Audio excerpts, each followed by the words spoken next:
Hey, what is up, Bears fans? Welcome to the Chicago Bears Huddle podcast, your UK take on our Chicago Bears. I'm Aaron James, and this is your latest news, guys.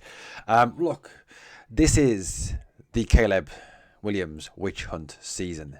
It is open season on our quarterback, whether that be Bears fans slagging him off and slaughtering, which I've seen in the chats, and I've certainly had a few run-ins with a few so-called Bears fans having a go at our quarterback. And also, as well, there's some of the national media as well having a go, and some of the Chicago media lining up to have a go as well. It appears that there is a vendetta against our quarterback from some elements of the fan base and also some elements of the media. You've heard comments already, along the lines of, I heard the other day a report that someone put out there that Tyson Bagent is doing a better job than Caleb Williams in the OTAs, and that Bagent has looked better than Williams, and Williams has looked shaky at times. It's not even training camp yet, guys. It is May. It's May.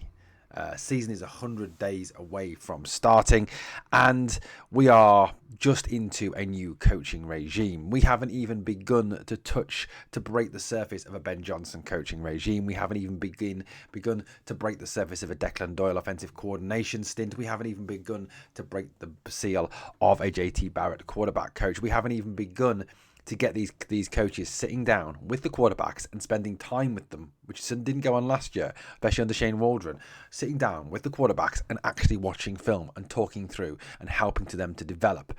So to sit there now and state something as ridiculous as maybe Tyson Bagent is a better bet for a quarterback one, given that he is outperforming the Caleb Williams at this moment in time, is just a sensationalist rubbish from certain elements of the media and certain elements of our fan base.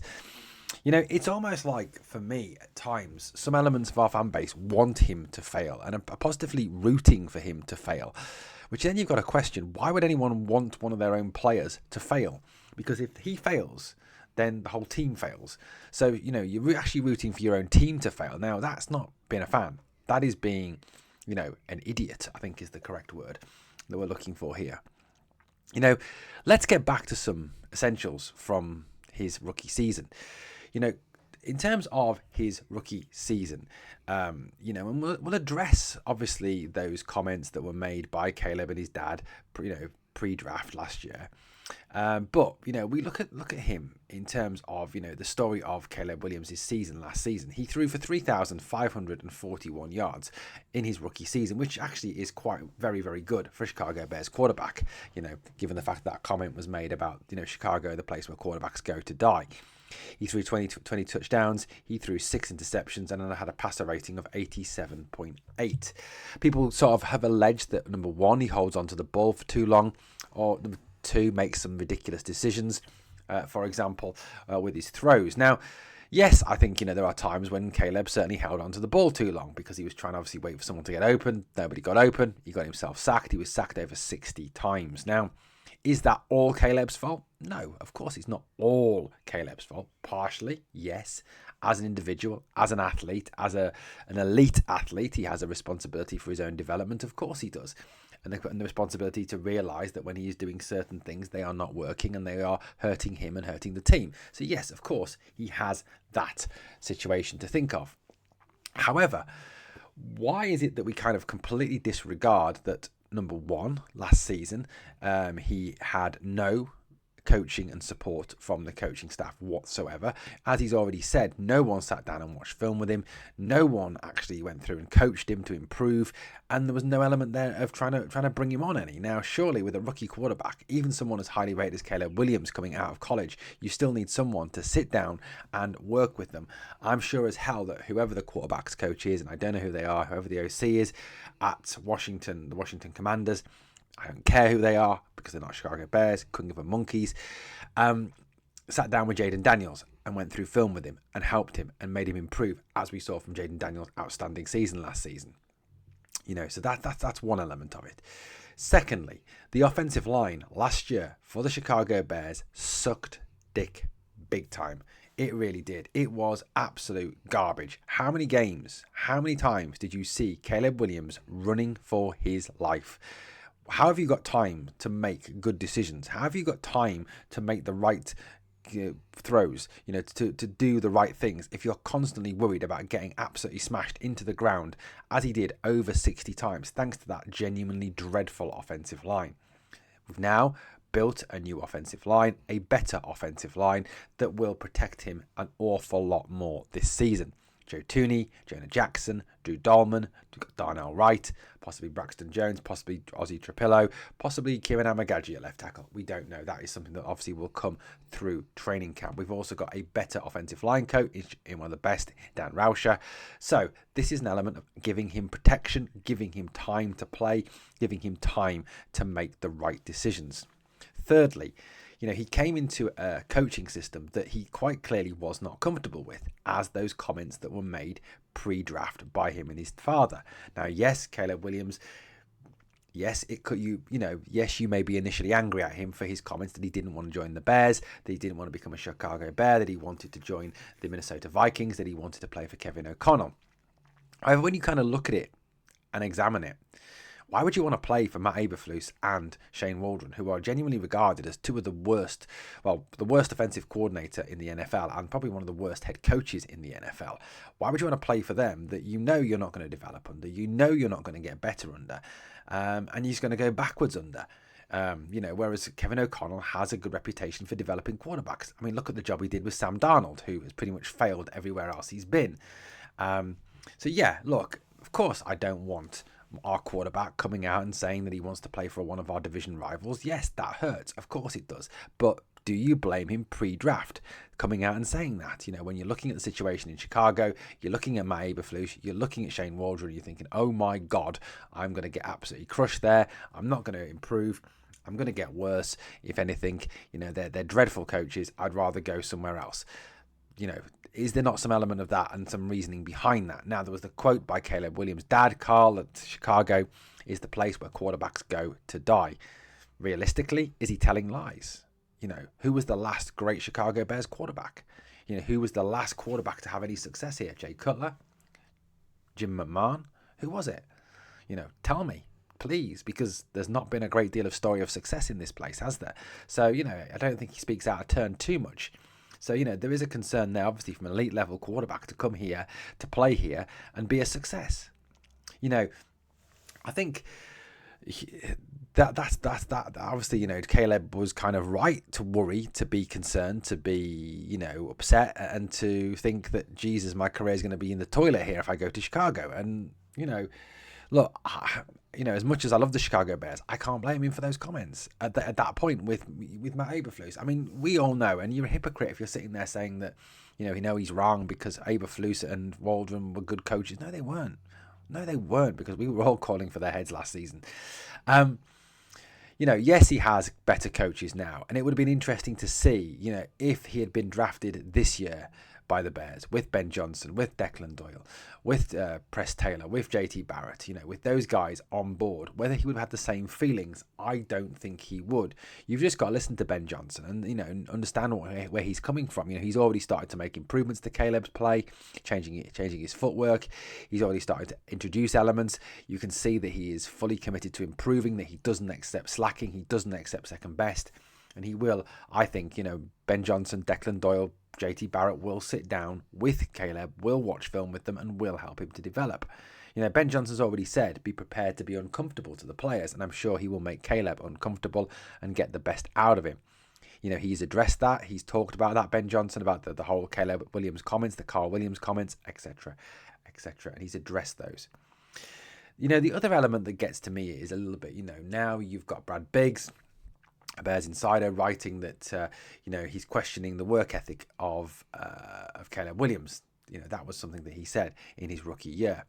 I don't think that's a wholly fair. Like I said, I think a lot of it was down to the poor coaching, the poor motivation, the fact that he wasn't called in to watch film. He was kind of given an iPad and told to go away and get on with it himself.